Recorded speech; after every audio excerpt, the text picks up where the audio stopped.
Alhamdulillah wassalatu wassalam ala Rasulillah wa ala alihi wa sahbihi wa mawala amma ba'du fa ya ibadallah usikum wa iyaya bi taqwallah fa innal jannata uiddat liman ittaqa. Qala ta'ala fil Qur'anil Karim ya ayyuhalladzina amanu taqullaha haqqa tuqatih wa la tamutunna illa wa antum muslimun. Pada hari ini insya Allah kita akan membahas hadis, karena kemarin tafsir Al-Quran, jadi kita sekarang giliran hadis. Hadisnya adalah tentang makna atau nilai yang terkandung di dalam doa Rasul ketika bayi lahir. Jadi kita akan membaca hadisnya yang berkaitan dengan tanggung jawab orang tua terhadap anak. Jadi mulai kemarin sebelum lahir ya kita bicara sebelum lahir, yaitu di alam rahim, kemudian fitrah belum ya, fitrah kalau tidak salah. Kemudian yang sekarang bagaimana bayi ketika lahir. Hadisnya adalah diriwayatkan oleh Al-Bukhari yang bernama Muhammad bin Ismail Al-Bukhari, lahir 194, wafat 256. Beliau mengatakan haddasana Utsman bin Abi Syaibah, haddasana Jarir an Mansur an Minhal an Sa'id bin Jubair an Ibni Abbas radhiyallahu anhu maqal kana Nabi sallallahu alaihi wasallam, adalah Nabi sallallahu alaihi wasallam yu'awwidu, mohon pertolongan atau berlindung, Al-Hasan, untuk Hasan, wal Husain, dan untuk Husain. Wa yaqulu, dan bersabda, inna abakuma, sesungguhnya ayahmu, kana adalah yu'awwidu, mohon pertolongan, biha dengannya, Ismail, untuk Ismail, wa Ishaq, dan Ishaq. Dan beliau bersabda, a'udzu bi kalimatillahi tammah min kulli syaitonin wa hamatin wa min kulli ainin lamah. Jadi itu doa yang dibaca untuk bayi. Jadi kalau kita menengok melahirkan, doanya untuk di kalimat tammah min kulli syaitonin wa hamatin wa min kulli ainin lamah. Karena sebelum jam ingat kadang-kadang orang makan capek tapi hujan miring-miringan, didoakan, doanya mana, jadi jangan salah pilih doanya. Kalau barokallahu kalakama kanu nikah, kalau innalillahi kanu maut, rahmatillahu warahmatuh. Terjemahnya, telah bercerita kepada kami, kata Imam Bukhari, Utsman bin Abi Syaibah telah bercerita kepada kami, Jarir dari Mansur, Al-Minhal dari Sa'id bin Jubair dari Ibnu Abbas radhiyallahu anhu. Dan kata Ibnu Abbas, Nabi SAW biasa memohonkan perlindungan.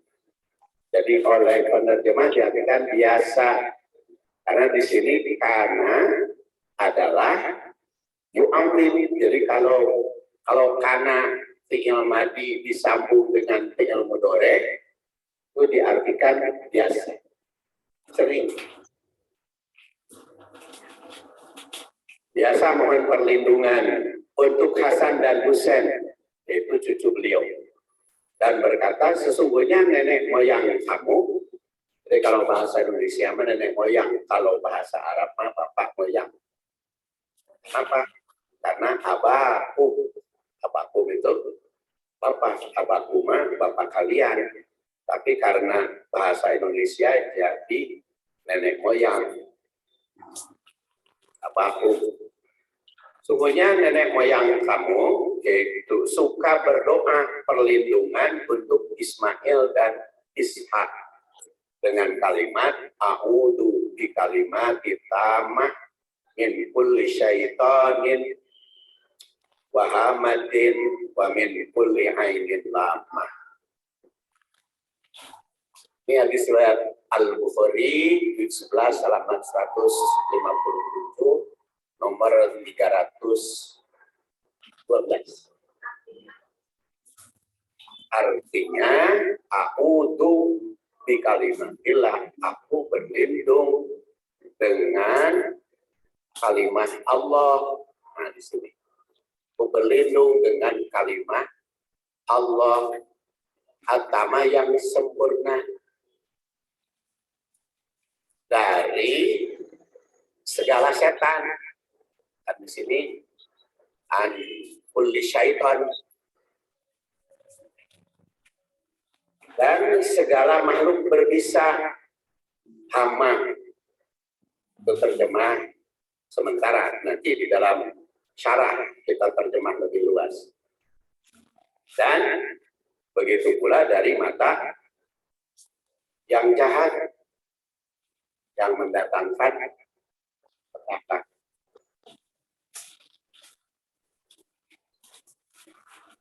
Tujuh hadis yang kita ambil, 7 muhadis, 7 ahli hadis, yaitu Ahmad, Bukhari, Muslim, Abu Dawud, Tirmidzi, Nasa'i, Ibnu Majah.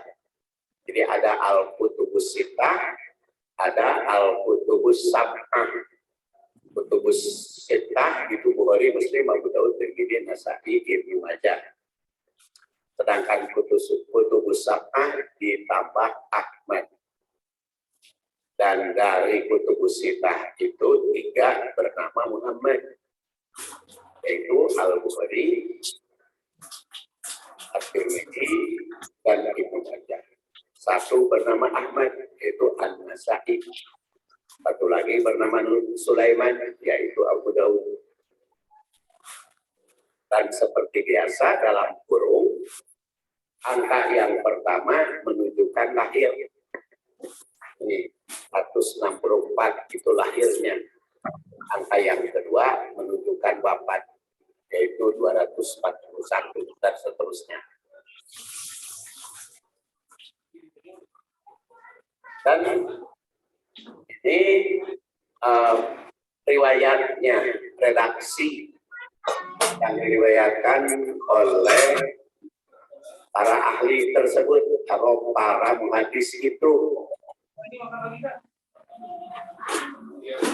Karena Rasulullah SAW yu'awwilul Hasan wal Husain ayakul.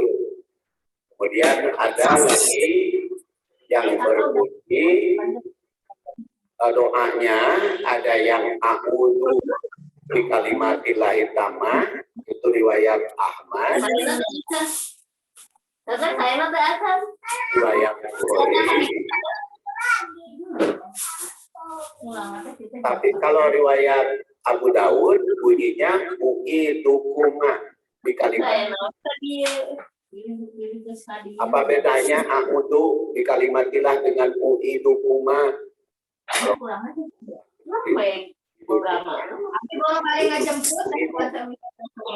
Berdua. Kenapa berdua? Karena kalau Rasul Hasan dan Husain.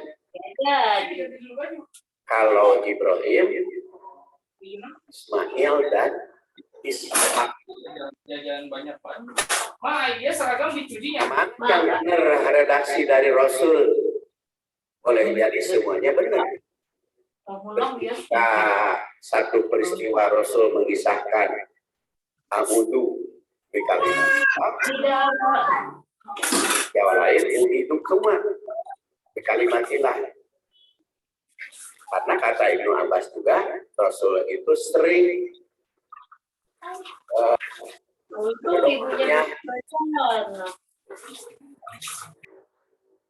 berdoa dengan kalimat itu sering Rasul juga.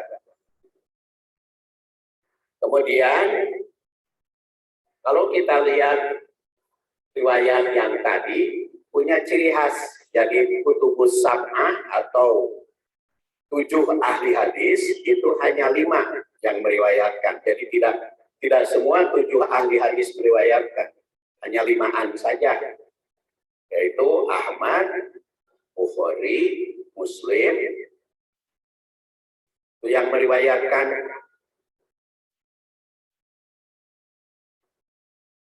Kemudian doanya u'idukuma bi kalimatillah. Kemudian ada juga a'udhu bi kalimatillah. Seperti tadi. Ini mata rantainya, mata rantai hadis. Jadi beda kalau guru nama. Kalau Imam Ahmad kan dari Abu Roja, kemudian Al-Bukhari dari Utsman bin Syaib bin Abi Syaibah, kemudian Abu Dawud juga dari Utsman bin Abi Syaibah, kemudian At-Tirmidzi dari Mahmud, sedangkan Ibnu Majah dari Muhammad. Adapun sahabatnya sama yang meriwayatkannya, yaitu Ibnu Abbas. Begitu pula tabi'in dan atba' tabi'in. Jadi sahabatnya sama, diterima dari Ibnu Abbas yang lahir tahun 3, kalau Esa itu sebelum hijrah, wafat tahun 68 Hijriah. Tabi'innya Sa'id bin Jubair, sama. Dari Ibnu Abbas itu ke Sa'id bin Jubair. Kemudian ke Al-Minhal, lalu ke Mansur. Itu sama semua, diriwayatkan oleh 5 ahli hadis.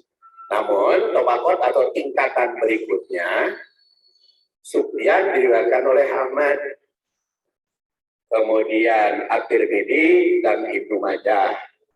Sedangkan Al-Bukhari dan Abu Dawud itu dari Utsman bin Abi Syaibah. Jadi perbedaannya ke situ, ke jalur berikut, jalur bawah. Sekarang kita lihat riwayat sanad.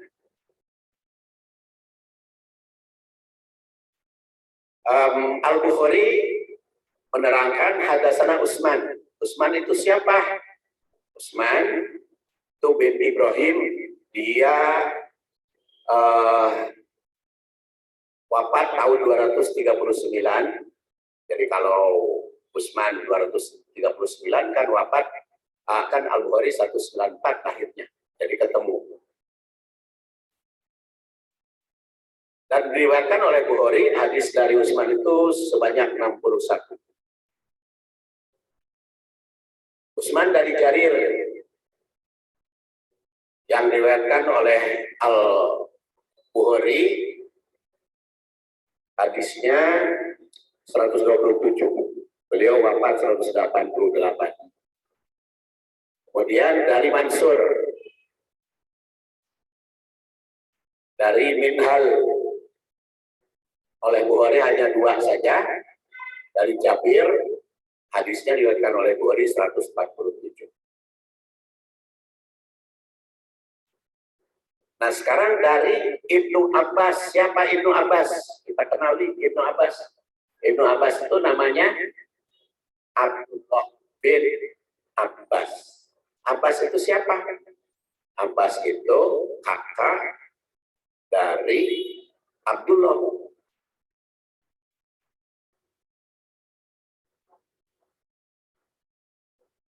Abbas itu uang Rasul.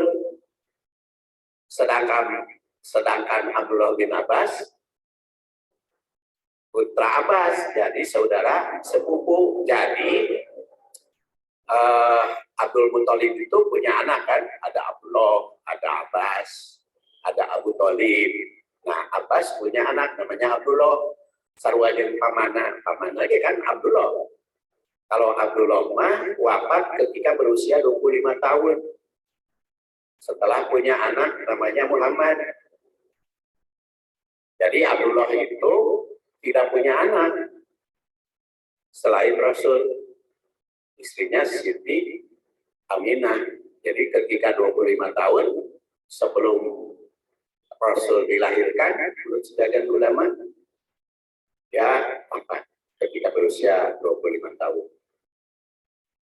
Dan ini Abbas ini putra buah, bahasa Indonesia, bahasa Sunda ya. Kalau di bahasa Arab mah tidak membedakan antara putra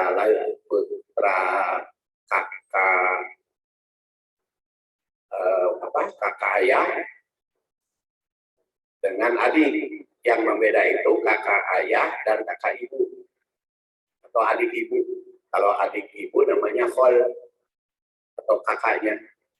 Kalau adik bapak atau kakak bapak namanya am. Jadi kalau ini mah istilahnya Ibnul Am, putra paman Rasul, namanya Abdullah.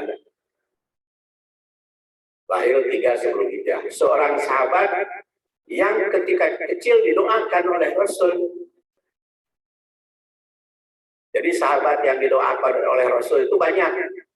Antara lain yang kemarin Anas bin Malik ya, yang dulu kita ceritakan, Anas bin Malik doakan supaya punya anak banyak, sehingga punya anak 82, cucunya 116. Doakan supaya panjang usianya 103 tahun, banyak.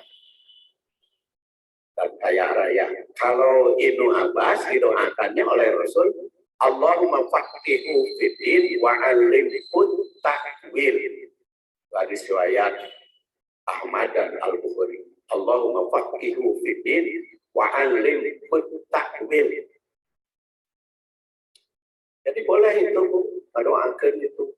Mendoakan anak angkat, mendoakan siapa, ciri khasnya masing-masing. Rasul juga mendoakan kepada Anas berbeda dengan ke Ibnu Abbas. Karena Rasul berdoa mah sesuai dengan karakter masing-masing. Karakter masing-masing yang didoakan. Karena kalau didoakan tidak sesuai dengan karakter, kan mau dikabul oleh Allah Subhanahu wa Ta'ala. Mohon anak nate dia senangnya kedokteran. Ayo boleh didoakan orang sing jadi ahli teknik, mau dikabul. Kan dia senangnya kedokteran. Ayo didoakan sing jadi ahli teknik, enggak. Dan begitu nikah itu sering juga berdoa, semoga pengantin ini mendapat barokah dan semoga segera mendapatkan momongan, mendapatkan anak. Nah, doa teh maksa kalau supaya mendapatkan anak. Kan urusan anak mau urusan Allah. Kenapa didoakan supaya mendapatkan anak? Kemalaman Allah tidak menghendaki, kan tidak dikabul. Ya, jadi kita berdoa itu kalau yang belum tentu baik, jangan maksa. Makanya lebih baik doa kepada anak itu, kalau Allah Subhanahu wa Ta'ala memberikan anak, menganugerahkan anak, semoga anaknya soleh. Kalau Allah tidak memberi anak, kalau Allah tidak memberi anak, nggak usah dipaksa yang punya anak, kasihan. Kita stres, anak ditanya, ketemu kapan punya anak, ketemu kapan punya anak, kasihan. Stres nanti. Jadi kita mah suka maksa gitu. Ya sakinah mawadah warohmah. Kalau doa sama mah, sama wadah.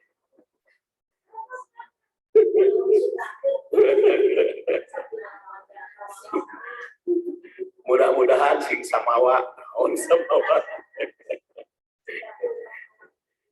Sakinah mawadah warohmah. Itu mah bagus karena fungsi rumah tangga kan antara lain memperoleh sakinah, memperoleh mawadah dan rahmah. Sakinah itu apa? Tenang. Mawadah itu apa? Bogo.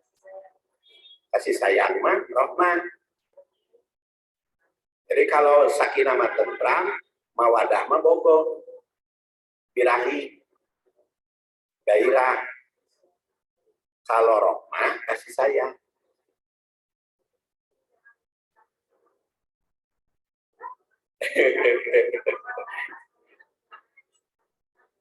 Ya singkat-singkat waktu Allah teh 1 2 disingkat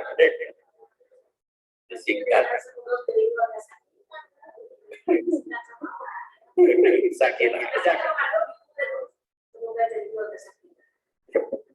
Ya semoga mencapai keluarga sakinah. Yaitu tiga fungsi nikah: sakinah, mawadah, rahmah. Sakinah itu tentram, tenang, lahir maupun batin. Mawadah itu cinta birahi, cinta karena birahi, cinta manusiawi. Sedangkan rahmah itu cinta lillahi, kasih sayang Allah. Dan itu sakinah mawadah warohmah itu selamanya. Dan sok ayat ceramah. Karena hari kakarak nikah mahnya sakinah, minum mawadah, dan bogoh, tapi ayo sekolot mah. Sekolot mah kan no asalnya cantik campernik, jadi cantik. Asalnya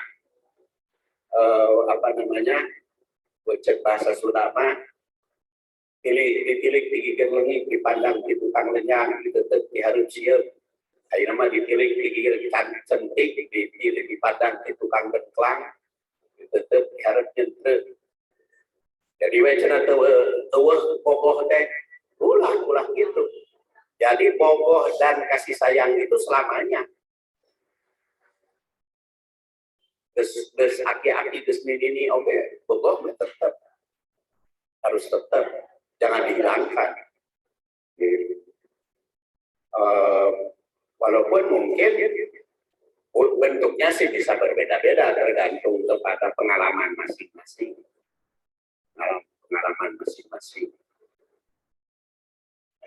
Sekolah macam lamun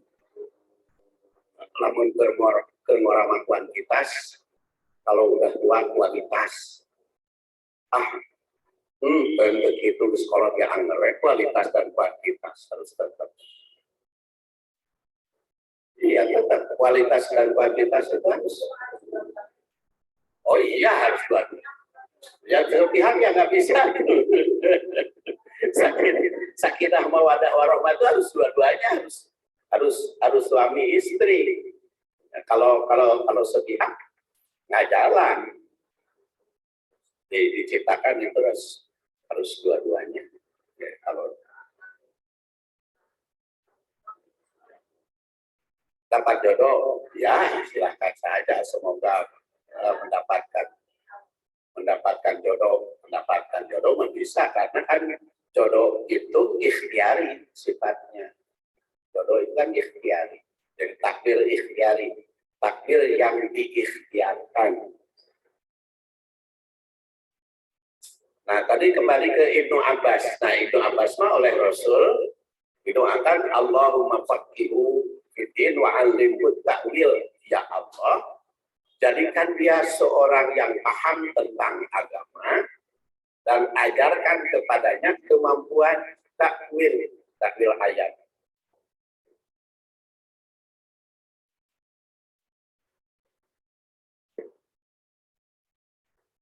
Kemampuan takwil, ya, takwil ayat.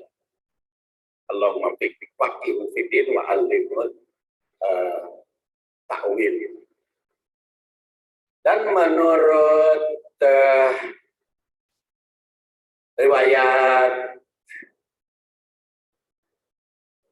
lain itu Ibnu Abbas itu memberikan air wudhu kepada Rasul.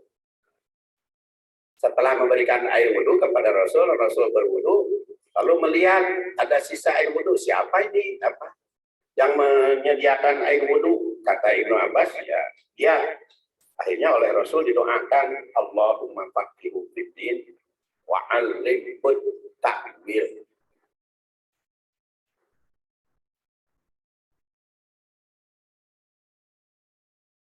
Dan oleh Ibnu Mas'ud, sebagaimana diriwayatkan oleh Imam Hakim yang lahir 333 wafat 405, Ibnu Abbas itu diistilahi oleh Ibnu Mas'ud turjamanul Quran. Naam, turjamanul Quran Ibnu Abbas. Turjamanul Quran itu penerjemah yang memahami Al-Quran. Karena beliau itu ahli dalam memahami Al-Quran, sehingga disebut turjaman, juru bicara Al-Quran. Makanya ulama mufassir seperti At-Tabari yang lahir 222 wafat 310, kemudian Ibnu Katsir yang wafat 774, kalau mengutip tafsiran itu selalu di bawah Ibnu Abbas. Jadi ahli di bidang tafsir. Jadi kalau Ibnu Mas'ud ahli qiraat dan baris, kalau Ibnu Abbas mah pemahaman. Karena terhadap Al-Quran itu sesuai dengan kemampuan masing-masing. Jadi ada yang lebih senang menghafal, maka ada yang bukan menghafal tapi menganalisis. Jadi menganalisis ayat Al-Quran. Jadi tidak perlu dipaksakan anak kudu hafal Al-Quran. Sebab ada yang senangnya menganalisis isi Al-Quran.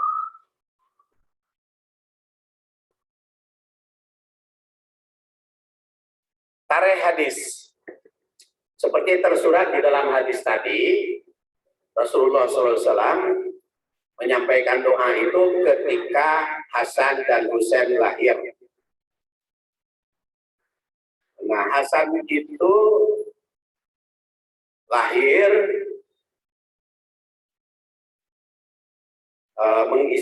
peristiwa kelahiran Hasan yaitu lahir 15 Ramadan tahun ketiga Hijriah. Dan Husain tanggal 3 Sya'ban tahun 4 Hijriah. Jadi antara Hasan dan Husain itu beda 1 tahun. Jadi Hasan tahun 3 Hijriah dan Husain tahun 4. Yang dua-duanya dilahirkan oleh Fatimah putri Rasul. Jadi hadis itu secara historis menjelaskan Rasul ketika mendoakan dan mengisahkan Ibrahim. Ibrahim juga mendoakan Ismail dan Ishak. Tapi di situ disambung Ismail dan Ishak. Bukan berarti berurutan, bukan berarti kembar.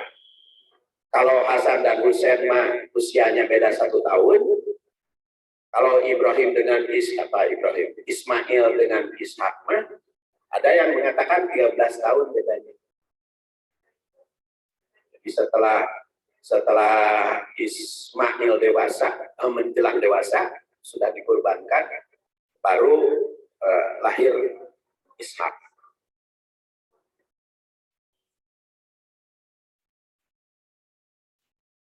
Sekarang kita lihat syarah hadis. Kana Nabi Sallallahu Alaihi Wasallam. Ini kalimat yang sebagai ucapan Ibnu Abbas. Jadi yang ceritakan Ibnu Abbas. Kata Ibnu Abbas adalah Nabi Sallallahu Alaihi Wasallam. Jadi mengisahkan.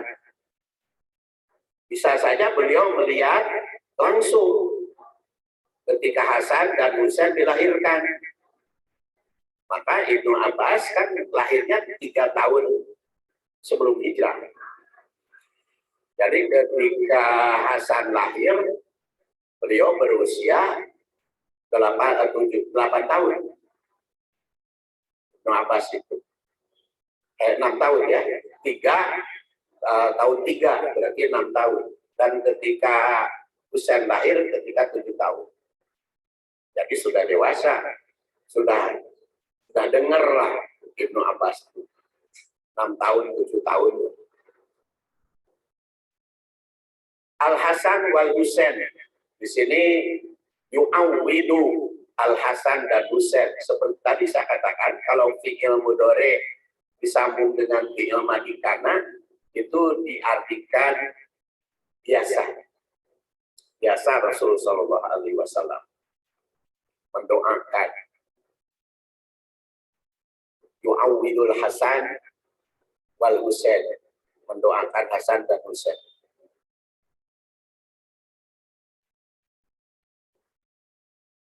Jadi jika kalimat yang redaksinya berbeda, boleh jadi seperti tadi berganti redaksi, kemudian disebut Hasan dan Husain. Di sini disambungkan dengan wa, bukan berarti bareng lahirnya, karena beda 1 tahun. Hasan sebagai kakak dan Husain sebagai adik. Dan itu Rasul mendoakan dua-duanya. Dan setelah dilahirkan, Hasan maupun Husain itu pun kepada Rasul, diurus kakeknya. Oleh Rasul diurus. Dan memohon perlindungan. Dan beliau bersabda, yaqulu inna abakum kana yu'awwidu biha Ismail wa Ishak. Sesungguhnya ayahmu atau ayah moyang kalian mohon perlindungan untuk Ismail dan Ishak. Jadi Rasul memberikan bimbingan agar umat seperti kita belajar kepada Nabi Ibrahim, kepada Nabi Ismail, dan kepada Nabi Ishak.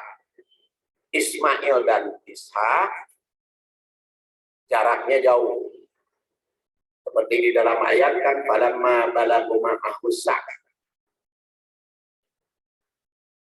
Tatkala Ismail sudah mencapai usia remaja, sa'ya, maka dia mengatakan, ini arafil manam. Aku mimpi menyembelihmu. Ini adbahuka, ani adbahuka. Fandur madatara. Bagaimana pendapatmu? Akhirnya dilaksanakan penyembelihan, tapi diganti oleh Allah Subhanahu Wa Taala dengan bidibin adib, dengan sembelihan yang besar. Nah, setelah peristiwa itu dikisahkan pada ayat 102. Kemudian diterangkan pada ayat 112, wa basyarnahu bi Ishaq nabiyya. Dan kami berikan kepada Ibrahim Ishak sebagai nabi minas sholihin. Jadi Rasulullah SAW mengajarkan kepada kita untuk mencontoh Nabi Ibrahim dan keluarga. Jadi Rasul mengisahkan Nabi Ibrahim, Ishak dan Ismail itu bukan hanya kisah, tetapi itu mendorong kepada kita untuk mengambil pelajaran dari keduanya. pelajaran yang paling besar dari Nabi Ibrahim, Ismail, Ishak. Nabi Ibrahim itu dengan Ismail kan membangun Masjidil Haram di Mekah. Sedangkan Nabi dan Rasul SAW dengan Ishak membangun Masjidil Aqsa. Itu yang dibangun itu masjidnya, Ka'bah.